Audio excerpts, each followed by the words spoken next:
Sen azan ayтканда ырга окшотуп азан айтасың, жана ага айлык да каласың. Себеби азанга көңүл бурган үчүн көп адамдардын күнөөлөрү кечирилген да. Мен үйүмө кайтып баргандан кийин уктаган жокмун. Анан бир жолу пайгамбар алейхисалам мешитке келди. Бирок азанчысы жок. Мына ушул амалым үчүн, азанды урматтаганым үчүн сенин күнөөң кечирилди дейт.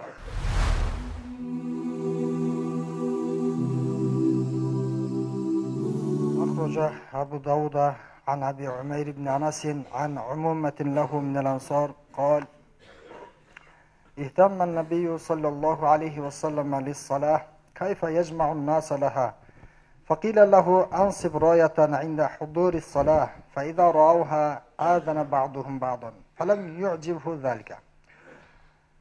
قال: فذكر له القنع يعني الشبور، فلم يعجبه ذلك، وقال: هو من أمر اليهود. قال: فذكر له الناقوس، فقال: هو من أمر النصارى. فانصرف عبد الله بن زيد رضي الله عنه وهو مهتم لهم رسول الله صلى الله عليه وسلم، فأري الأذان في منامه. Sahaba radiyallahu anhumlar aytат, качан Аллах субханаху ва тааланын намаз өкүмү түшкөндө пайгамбарыбыз саллаллаху алейхи ва саллам жана сахабалардын баардыгы сүйүнүштү. Себеби алгачкы доордо ыйман келтирүү парыз болгон, бирок намаз өкүмү, зекет жана башка өкүмдөр түшө элек. Намаз өкүмү түшкөндө эми намаз жамаат менен окулуш керек. Бирок кантип чогулабыз? Маселе ошондо. Пайгамбарыбыз саллаллаху алейхи ва саллам адамдарды намазга кантип менен чогултам деп аябай кыжалат болду. Кыжалат болуп, эмне кылсак деп анан сахабалар менен пикирлешет. Бирөө айтат: сиз намаз убактысы болгондо бир желекти илдирип койсоңуз бийигирээк кылып, элдер көрөт дагы намаз убактысы болду окшойт деп анан чогула калышат.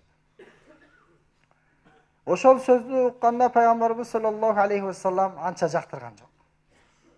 Болот эми элдер көрүп туруп, анан намазга чогулат, бирок көрбөгөндөр да бар да.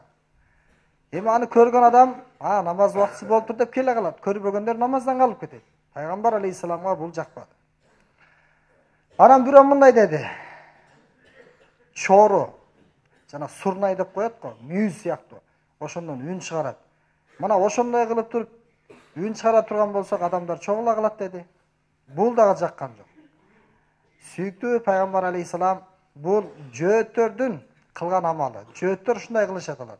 Чогуларда, же бир маарекесинде алар ушундай кылышат. Бул бизге ылайык келбейт деди. Анан бирөөсү айтты: коңгуроо кылсак кандай болот? Калдыратып, шалдыратып. Мына ошол учурда чогула калабыз, намаз убактысынын киргенин билебиз дегенде, пайгамбар алейхисаламга ал дагы жаккан жок. Ал насоролордуку, ал христиандардыкы деди. Ошол жамааттын ичинде Абдулла бин Зайд деген сахаба бар эле. Ал пайгамбар алейхисаламдын абалын көрүп боору ачып кетти. Карачы, сүйүктүм шунчалык кыжалат болуп атат, элдерди намазга кантип топтойм деп кыжалат болуп жатат. Азан өкүмү түшө эле ал учурдачы. Ошол мезгилден баштап менден кайгы кеткен жок дейт. Үйгө бардым, түшүмдө мен азанды көрдүм дейт. Ал мындайча болду: мен үйүмө кайтып баргандан кийин уктаган жокмун. Себеби пайгамбар алейхисаламдын кыжалат болгонун көргөндөн кийин мага уйку келген жок. Уйкум качып кетти. Ошентип таңга мал, таң атардан бир аз алдын уйкусурап кетиптир мен. Көзүм илинип кетиптир. Анан бир кишини көрдүм. Эки жашыл кийим кийип алыптыр. Мен уйку менен ойгонун ортосунда болчумун дейт. Тактап айтканда бир аз уктап кеткен элем. Жеңил уктап кеткен элем. فقام على سطح المسجد فجعل أصبعيه في أذنيه ونادى.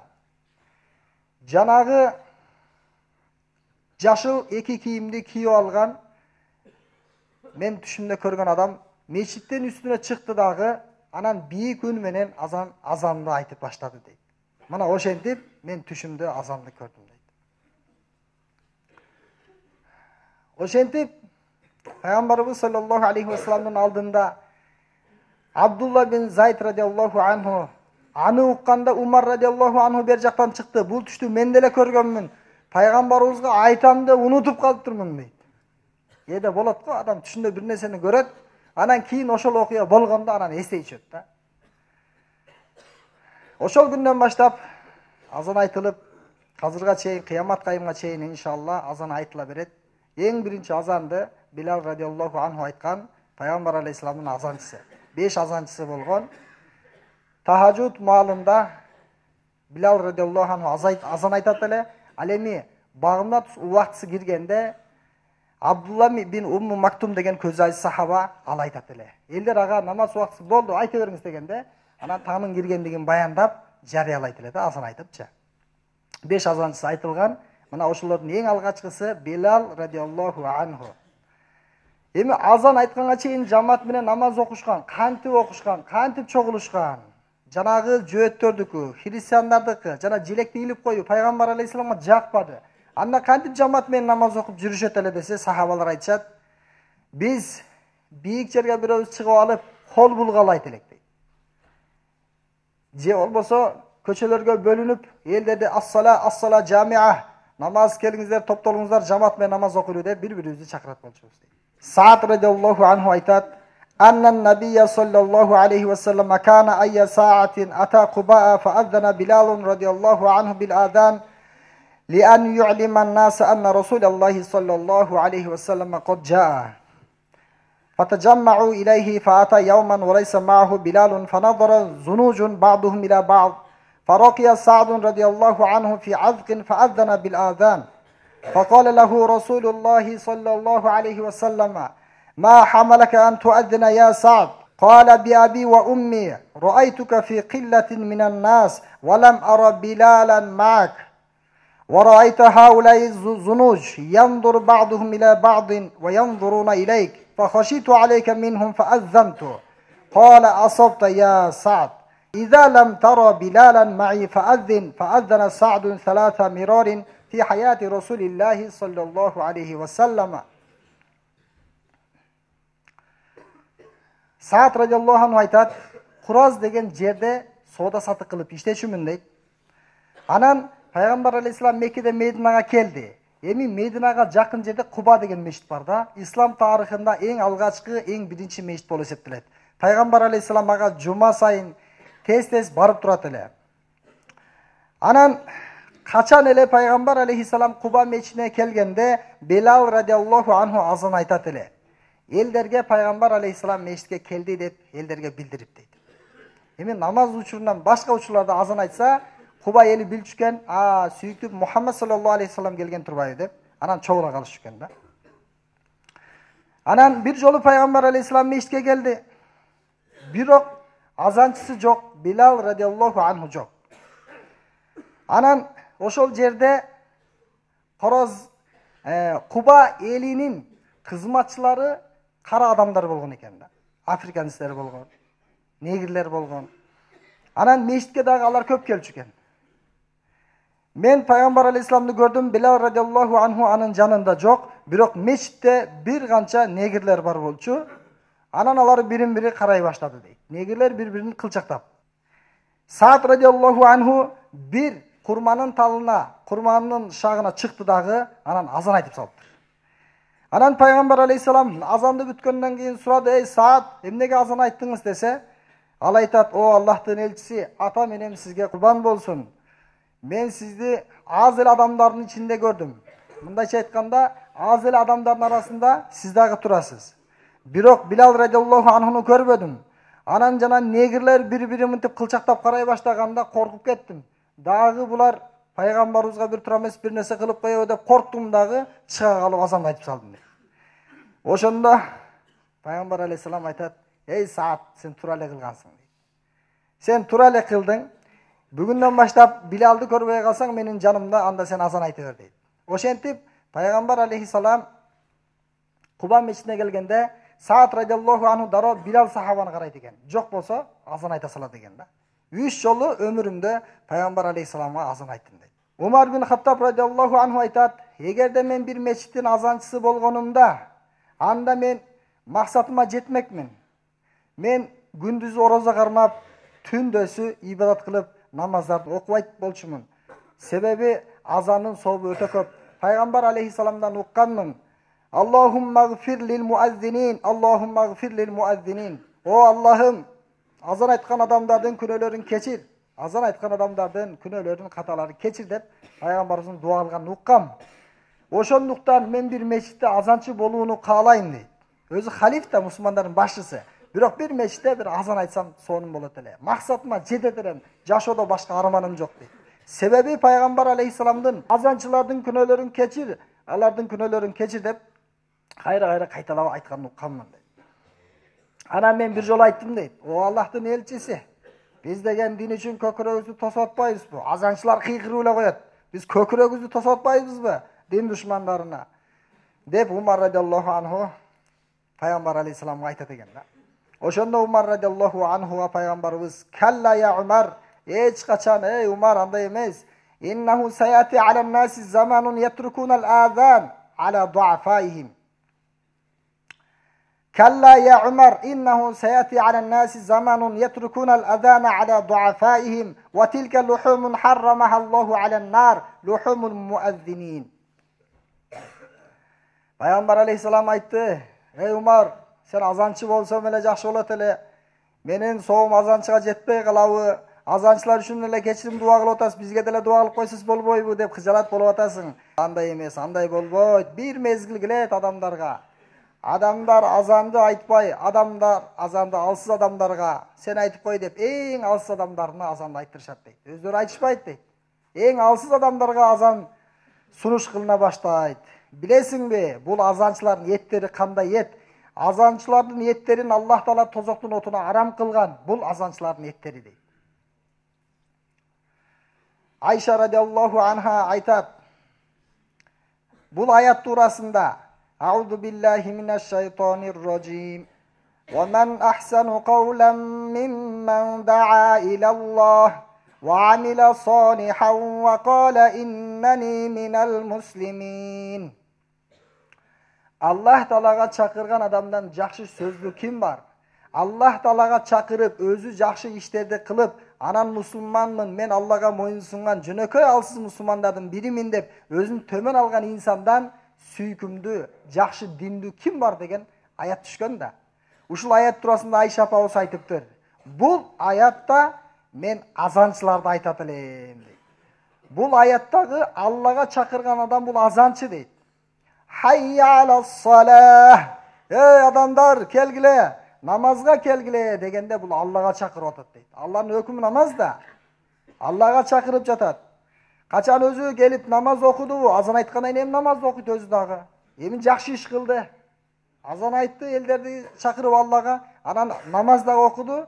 Анан мен ашхаду алла илаха иллаллах дегенде өзүнүн мусулман экендигин айтып жатат. Өзүнүн мусулман экендигине күбө берип жатат. Мына ушул аят азанчылар туурасында деп Айша апабыз айткан экен. Көрдүңүзбү? Азан бул жөнөкөй амал эмес. Умар радиаллаху анху айтат: "Эгерде мен азанчы болгонумда жанагы фарз ажылык бар го, байлыгы барларга ал фарз сөзсүз түрдө аткарыш керек. Жок дегенде өмүрүндө бир жолу аткарыш фарз. Мен фарз ажылыгымды мойнумдан аткарып кутулгандан кийин ажылык, умралык эч бир амалды кылбай эле мен ушул фарз намаздарды мешитте намаз окуп, анан азан айтып эле мешитте 5 мал азанды айтканды каалар элем" деп Умар радиаллаху анху айтып кеткен экен да. Андан кийин Умар радиаллаху анхуга биз бардык дейт. Койс бин Аби Хазим деген рахматуллахи алейхи айтып жатат. Анан Койстан сурап жатат Умар сахаба: "Силердин азанчыңар кандай адам?" Эми ар бир мешитте азанчы болот. Ошол азанчы кандай адам ал? Биз айттык, кулдарыбыз, кызматчыларыбыз. Ошондо Умар радиаллаху анху айтты: "Бул силердин өтө чоң кетирген кемчилигиңер. Эгер мен халифатчылыктан бошогонумда, халиф болбогонумда, анда мен азанчы болмокмун" дейт. Кулдарга таштап, алсыздарга таштап жатканыңар бул ылайыксыз дейт. Али радиаллаху анхуну пайгамбар алейхисаламдын күйөө баласы экенин билебиз. Илимдин дарбазасы деген Али радиаллаху анху Хулафай Рошидиндерден бейиштик сүйүнүч кабар алган сахаба. Ал айтып жатат: "Мен пайгамбар алейхисаламдан Хасан жана Хусейн балдарымды азанчы кылып кой деп суранганымда жакшы болот эле. Пайгамбарыбыздын көзү өтүп кетпедиби? Эгер пайгамбарыбыз кары тирүү болгондо Хасан менен Хусейнди бир мешитке азанчы кылып койчу деп суранмакмын" дейт. Караңыз, арманы, сахабалардын арманы. Азан айтмакмын, жок дегенде айта албасам балдарымды азанчы кылмакмын деп жатат. Ибн Мас'уд радиаллаху анху айтат: "Силердин азанчыңардын көзү азиз болушун каалабайм. Себеби көзү азиз болсо намаздын убактысын билбей калышы мүмкүн. Жана сабак берген, дин кызматын кылган устаздардын дагы азанчы болушун каалабайм. Себеби алардын сабагы бар. Андан башка адамдар азанды талашса жакшы болмок" дейт. Умар радиаллаху анхунун да айткан сөзү бар экен: "Эгерде периштелер түшө турган болсо, анда адам кейпинде түшө турган болсо, жер бетинде бир дагы адам периштелерден азанды тартып ала алмак эмес" дейт. Периштелер азанга ээ боло алышмак экен да. Караңызчы. Бул азанды сиз менен биз төмөн санайбыз. Азанчы да деп. Жок, азанчы эмес. Ал чындап эле улуу адам экен. Яхья бин Бака рахматуллахи алейхи айтат: "Bir kişi İbn Umar radıyallahu anhuma'ga geldi dağı men sizde Allah üçün жақшы көрөм dedi. Men seni Allah üçün жаман көрөm deydi. Anan İbn Umar emnege siz meni жаман көрөсүz dese, sen azan aytkanda ырга окшотуп azan айтасың, жана ага айлык да каласың деген экен да. Демек, biz жаназа, жана азан, ибадат үчүн эч качан бирөөдөн бир жакшылык албашыбыз керек экен, күтпөшүбүз дагы керек экен. Жана азанды айтканда ырга окшотуп эле жөн эле созо берген да болбойт экен, өзүнүн эрежеси, тартили менен айтышыбыз керек экен да. Эми бизде мурдагы диндеги улуу алымдар бул азанга өтө көңүл бурган. Кээ бир алымдардын айтуусу боюнча мен 20 жыл азан айтылганда мечиттин ичинде болдум дейт. Азан айтылып атканда мечиттин сыртында жүргөн жерим жок дейт. Мечиттин ичинде болдум дейт. Эмне үчүн? Себеби азанга айтылып жаткан учурда дароо мен денем менен жооп берейин дейт. Мына келдим мен, чакырып атасыңбы намазга, келдим мен деп денем менен жооп берейин дейт. Ошол учурда бир туалетте, даратканада, нар жак бер жакта болбой, мен мечитте 20 жыл азан учурунда азанды мечиттен уктум дейт. Эмне үчүн? Себеби азан улуу амал. Азан айтылып атканда кээде Куран окуйбуз да, кээде зикир кылабыз. Бирок Куранды кийин окусаң болот, зикирди кийин кылсаң болот. Бирок азан ал бир эле учурда айтылат да. Ошол азандын жообун бериш биздин мойнубузда. Демек азанды отуруп алып кайталашыбыз керек. Кээ бирөөлөр бар, азан айтылып атканда сүйлөшө беришет. Жок, азан айтылып атканда кунт коюп, көңүл буруп, тынчыраак отурушубуз керек экен да. Себеби азанга көңүл бурган үчүн көп адамдардын күнөөлөрү кечирилген да. Жана Харун Рашид деп коебуз. Анын Зубайда деген жубайы бар. Ал качан ажылыкка келгенде элдер суу таппай аябай кыйналат. Ошол мезгилде өкүнүп, эгер мен бул абалды билгенимде, ажылыкка келген адамдар даратка суу жок болуп кыйналарын билгенимде, аны Кызыл деңизден же нар жак бер жактан мен суу тарттырып, арык каздырмак экенмин дейт. Ар бир чапканы, ар бир урган кетмени 1 сом 1 тыйын болсо дагы мен аны төлөмөкмүн дейт. Ошол ишти кылат кийинки жылычы. Дүйнөдөн өткөндө бирөөнүн түшүнө кирет. Элдердин бардыгы эми мунун ибадаты көп, сөзсен бейишке кириш керек деген ойдо болчу да. Себеби үйүндө тынбай каарылар Куран окуп турган экен да. Каарыларды камсыздап үйү медресе болгон да. Жаш балдардын бардыгы үйүндө Куран жаттаган, Куран көтөргөн балдар болгон, ошолорго кызмат кылган. Андан сырткары ажылыкка келгендерге суу алып келип берип атат. Өмүрүндө кылган жакшылыктары өтө көп. Эми жакшылыгы көп болсо керек, кайсыл жакшылыгынан бейишке кирди экен деп элдер ойлоп жүрүшкөн да. Анан бирөө түшүндө көрөт. Зубайда ушунчалык жакшы көрүнүштө. Алла сизге кандай мамиле кылды десе эң сонун. Алла мени бейишке киргизди. Сиз татыктуу элесиз бейишке. Кайсыл амалыңыз үчүн десе, көп амалдар бар эле, бирок азанды айтат да. Бир жолу азан айтылып аткан мезгилде мен азанды урматтап, кылып аткан жумушумду токтотуп, жүзүмө пердени тартып, басып бараткан учурда жүзүнө перде тарткан болот, же кызмат кылып атканда кызматын токтотуп азанга жооп берип турган болот да. Мына ушул амалым үчүн, азанды урматтаганым үчүн сенин күнөөң кечирилди дейт. Ошондуктан биздин да күнөөбүз кечирилишти кааласак, анда азанчыны кайталайлы. Жана азан айтууга жарышайлы. Биринчи сапта намаз окуунун жана азанчынын сообун билгениңерде бири-бири менен талашып, бири-бириңер менен талашып, акыры чучугула кылмаксыңар. Ансыз жетмек эмессиңер дейт да. Бүгүнчү ким азан айтат? Сен айт. Жок, мен айтпайм. Сен айт. Бүгүн азан түртүлүп жатат. Эгер азандын сообун билгенде тартат элек. Себеби азандын үнү чыкканда канча жерге жетсе, ошол таш, дарак, чөп, айбан, адам бардыгы тең кыямат күнү күбөлүк өтөт экен да. Ошон үчүн пайгамбар алейхисалам азанчылар кыямат күнү мойну узун болот дейт. Эмнеге мойну узун? Мойну узун жаман көрүнүш да. Ал мойну узун болот дегени кылган азандары эми 7 жыл азан айттым, 12 жыл азан айттым. Азан айтса 5 важип болот деген хадистер бар. эми менин соопторум ушунчалык көп, эми кайсылыр бири мага берилип баштайт экен деп азанчылар баштарын көтөрөт экен да. Элдер баштарын түшүрсө, азанчылар баштарын көтөрөт экен. Аллах Таала баарыбызды азанчы кылсын, эркектер азан айтсын. Эгерде эркектер эмес, аялдар болуп калса, анда Зубайда окшоп азанды урматтап, азанга жооп берели. Аллах Таала ырайым кылсын баарыбызга.